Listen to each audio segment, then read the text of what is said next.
Shu farzandlar bizni eng aziz, o'zing bergan eng aziz ne'matlaring Ilohim. Shu farzandlarimiz bizni baxtimizga tanijonlari sog' bo'lsin. Aynan mana bugun shu tug'ilgan kun nishonlayotgan qizimiz Ilohim umrlari uzoq, rizqlari ulug' qiz bo'lsin, baxtini bekam qilsin Allohim. Ilohim ko'plar qatori unib o'ssin. Ahli soliha qizlardan bo'lsin, iymonli, insofli, ibodatli,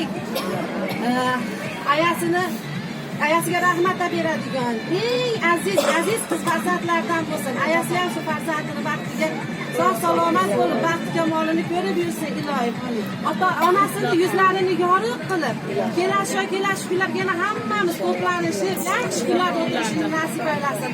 Ilohim shu davrda o'tirgan hammamiz ham oilamiz, farzandlarimiz bilan sog' salomat bo'lib, xatolarimizdan xato bo'lmasdan, oramizdan mehr-oqibat ko'tarilmasdan Allohim o'zing hammamizga to'g'ri yo'lni ko'rsatib qo'yguvchi o'zingsan. O'zing yo'lingda adashtirmagin. Yaxshi yo'llarda birgalikda bir tani bir jon bo'lib sog' salomat yetishimizni nasib aylagin. Mahalla ko'ylarimizdan tinch bo'lsin, obod bo'lsin. Mana iftorga kelib mahallamiz kundan kunga mana hamma guvoh o'zgaryapti. Ilohim yana ham obod bo'lsin mahallamiz. Mashqimizga ham Allohim o'zi tanjonini sog' qilgin. Kuch-quvvat bergin. Shu qilayotgan mehnatlarni ibodat qatoriga qo'shib Allohim umrini buni buyog'iga ham xayrli, barokatli kunlar bilan o'zing bezab qo'ygin.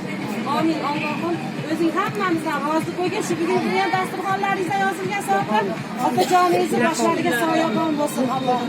Ashyolarida Xudoy. Niyatlaringizga Allohim mag'firli va validayni va ustozga va jami'i mu'min va mu'minat va rahmatga ya arhamar rohim. Ularning xizmatida yuravering.